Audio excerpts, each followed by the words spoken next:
Quelque part, en région parisienne. Un homme nous a donné rendez-vous dans ce quartier pavillonnaire. Il souhaite dissimuler son identité, car il s'apprête à s'introduire dans cette maison, sans passer par la porte d'entrée. L'homme est équipé d'un ordinateur et d'une petite antenne. Il s'agit d'un hacker, un génie de l'informatique. Avec cette antenne-là, on va pouvoir capter des réseaux Wi-Fi à très longue portée, grâce à sa puissance. On va avoir 100 mètres, 200 mètres de portée. C'est tellement puissant que normalement c'est interdit à l'utilisation en France. Comme des millions de Français, cette famille possède une connexion Internet. Et c'est précisément ce qui va permettre aux hackers cette effraction numérique. Ça va être la porte d'entrée. Bon, les portes d'entrée sont plus ou moins bien fermées. Voilà, donc là on est connecté au réseau Wi-Fi. Donc il a trouvé 18 machines connectées. Ces 18 machines, ce sont des ordinateurs, des téléphones portables, une tablette, une télévision, mais aussi des caméras de vidéosurveillance. Et ce sont justement ces caméras, souvent mal protégées, qui vont lui permettre de jeter un œil dans la maison. Et bingo, là on est chez eux. On voit donc le monsieur qui est en train de tapoter sur un ordinateur portable.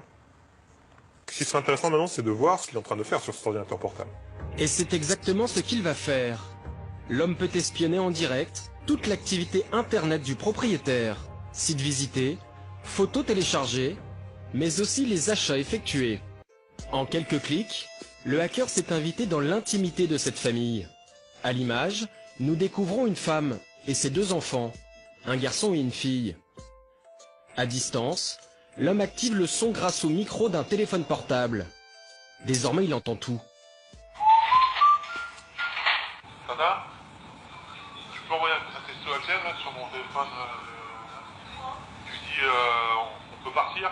Les nouvelles technologies qui sont censées faciliter notre quotidien, ça rend notre vie privée quand même plus vulnérable, puisqu'un téléphone portable, ça a une caméra, ça a un micro, ça a un GPS. Donc c'est l'espion parfait en fait. Si ce père de famille avait quelque chose à se reprocher, cet espionnage pourrait être dramatique. On pourrait le faire chanter avec ces images-là, on pourrait écouter ou les conversations qu'il a avec sa femme, durant lesquelles il pourrait divulguer des détails importants, etc., etc. On a fait en 5 minutes ce qui prenait des mois ou des semaines de planification du temps de l'espionnage pendant la guerre froide.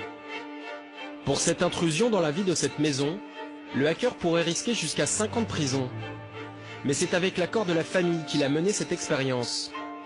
Désormais, les murs de notre domicile ne protègent plus forcément notre intimité. La notion de vie privée est sur le point d'exploser.